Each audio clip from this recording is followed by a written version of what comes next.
Donnie and Dolly, the team is supported by ableauctions.ca. Closing your business? We can help.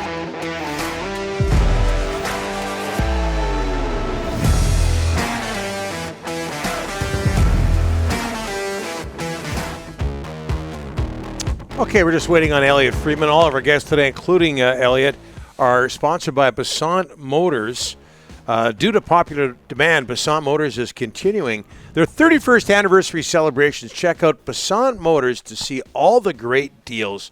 Learn more at basantmotors.com. We're still waiting on Elliotte. Let's do this then right now. A reminder to people that our title sponsor, we couldn't do the show without them, is Able Auctions. October 7th, Able Auctions will sell a massive inventory of hardwood, laminate, and engineered flooring. Saturday, October 8th, the next day, Able Auctions will sell Kubota RTVs, a Bobcat loader, a Cat backhoe, Skidoo, sea containers, commercial restaurant equipment, and a lot more. For information on these auctions or other auctions, go to ableauctions.ca to get your business assets sold at auction. Email sales at ableauctions.ca. Joining us now, as he does every second Monday from Hockey Night in Canada and the 32 Thoughts podcast, Elliotte Friedman. How are you? I'm good. Just checking a couple of things here. We've got a couple of waiver claims. Calgary claims Radim Zohorna from Ottawa, from Pittsburgh. And we've also got Ottawa claiming Magnus Hellberg from Seattle.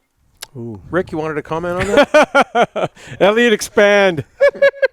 I'm still... I think I'm just trying to figure out a Canuck angle. I don't know if there's much of a Canuck angle from there. Hey, Elliotte, how much everybody in Vancouver? I know you'll find this shocking, panicking about what's happening in the preseason. The record. Olli Juolevi was put on waivers. Oh, okay. There you go. Okay, there you go. Yeah, there's look at that. Angle. Okay. Pay attention, Elliotte. Sorry, I'm just going over the list. Yeah. We have that problem with a lot of our guests. Does that say something about us? Winless in 4 preseason games, off-ice issues, injuries. How much stock do you put into what happens in the preseason? I don't put a ton, and I'll tell you this. I absolutely don't put a ton in the first week. The first week for me, the players who really matter don't care. They don't. They don't care. The first week is for players. Hold on one sec. I'll get that after. The first week is for players who are trying to make an impression, whether they're players who know they're going back to junior, or players who are likely ticketed for the American Hockey League, or players who are really on the fringe of the roster. That's what the first week is about. And they're the players who have to shoot out of the gate and make an impression and do something that makes the franchise notice them. The second week now is where it starts to matter for the players who are going to play in the regular season. They really start to get going. They start to take things a little more seriously. So if you have a bad first week, I don't really worry about that too much. Now, if you have a really bad second week and some players that you really are counting on look awful, I start to worry about that. I don't even know if I worry about it too much, but I worry about it a little bit more. I mentioned the off-ice issues. Are you able to shed any light on the Rachel Doerrie dismissal by the Canucks? Not a lot. And you know what I can tell you is that, what I can tell you is that it's really difficult to figure out what the exact truth is, because there's been some things flying around about what happened, and the information is conflicting. And so, it's very strange in the sense that one week they're talking about a coaching staff role, and then the next week she's out of the organization. And I think, like everybody else, I've been trying to get a handle on it, and there's sort of 3 different stories being told, and all of them conflict with the other. There are key pieces of information that don't add up. So for that reason, I don't want to guess, because if if I decide to go with the wrong one, then it's going to make people look bad who turned out to be the right one. So I really don't want to do that. But the situation is here is there's clearly that something that happened, and that it caused a rift, and it's just difficult to figure out who's right or wrong on the decision and or on what actually happened. But I will say this, someone specifically sent me a note saying, was this something to do with the information that got out about Mikheyev's injury? And I don't believe that's true. I think that even though the announcement might have come out after the Mikheyev injury, I think the decision was made beforehand. So I don't believe this Mikheyev that maybe the Mikheyev injury rumor was leaked, and that was the reason. I don't believe that's true.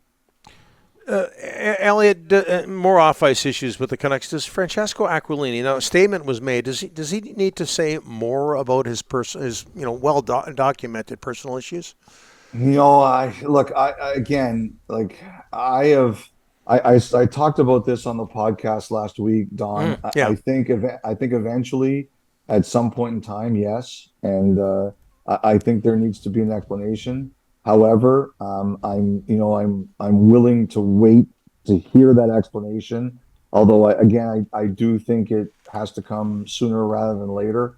I've been through not my own personal situation, but what you read there, it's awful, and you hope it isn't true. And I've been through, I've seen very close up front 6 very difficult divorces, and they're not good on anybody. But I think at some point in time, there is going to have to be a public explanation, and I just hope it's not true, because no child should go through that. That's all. And I should say that when I say well documented, I mean the accusations are well documented. Yeah. Rick, Elliotte, 1 week before the regular season opener, it's around the corner. The Canucks still have not signed Bo Horvat. He's entering the final year of his deal. Any sort of an update there, Elliotte, at all? No, I think that. Look, I think that everybody knows where everybody stands here. I think that Bo Horvat has established a comparable, and I think that's probably in the Sean Couturier area. And I think that the Canucks have established what they're willing to do at this time, and obviously it's not that. Again, what have we learned about this Canucks management group? We learned that this summer everything held on JT Miller, and all of a sudden things changed like that. Yeah. And and that's what we all have to be wary about here. Like, even though the two sides, as far as I know right now, aren't that close, it doesn't mean it can't change very quickly if the Canucks decided so. So, I think that that's kind of what I'm waiting for. The Canucks with Miller, they said they weren't going to do it. They weren't going to do it. They weren't going to do it, and they did it. Now, Miller conceded a bit too, but it was the Canucks that ultimately came forward and said, we're going to change our philosophy on this. So until I have reason to believe that's not going to happen with Horvat, I still believe that could happen with Horvat. Like, he's just very difficult to replace. Like, a top 6 center in the NHL is very, very difficult to replace. A 30-goal scorer in the NHL is very, very difficult to replace. And the other thing too is, this is a guy that you drafted and you developed, and you hope that the team has loyalty to the player and the player has loyalty to the team. And I think at the end of the day, the Canucks want him and he wants them. And sometimes the road isn't easy to get there, but I always believe that's if you have a situation where two sides want to make it work, you can always make it work. Elliotte, another negative story about Hockey Canada this morning. The people are clamoring for changes. Why hasn't there been a ton of changes, Elliotte, up high? I don't know. I mean, this story is so frustrating and infuriating for a lot of different reasons. The medal handout at the women's championship. I mean, it's, I think what the people at Hockey Canada seem to have forgotten is that everything that they do reflects on the hockey world as a whole. Yeah. And when you take a job like that and when you run that organization, it's not about you. It's about it's about the sport in the biggest hockey country in the world. And everything that you do reflects on the sport. And Yeah. sometimes that's not always fair, but that's the way it is. And I think that the people there have lost sight of that, that it's not about them, it's about how their decisions and how the things that are done reflect on the sport. And I realize in this particular case that the story that came out today, I think it predates a lot of them, if not all of them. But at some point in time, you have to realize that you have to be, you have to bend over backwards to look and appear clean when things are going very poorly. And this is one of those times. And every time a new story comes out like this, it's harmful for the sport. Elliot, I think during his career, this player was overlooked. I don't want to overlook him now. And it had a lot to do with the other centers that were playing at the time he was playing. But I'm talking about Dale Hawerchuk and Yeah. the Jets, the city of Winnipeg, unveiling a statue of Dale Hawerchuk on the weekend. Is he not one of the most underrated players of all time? And what is he not? What does he mean to the Jets and the city of Winnipeg? Well, first of all, I thought that was an incredible ceremony and sculpture. I was talking to somebody about sculptures, and you have such a fear about them when you commission them because if it doesn't look like the person that you want to Ronaldo. do it, it's a nightmare for you. It really is. Hmm. And I thought that one captured Howard Chuck perfectly. You know what, Don? Like you guys were in that Smythe division, and Oh, it was owned by Edmonton and Calgary.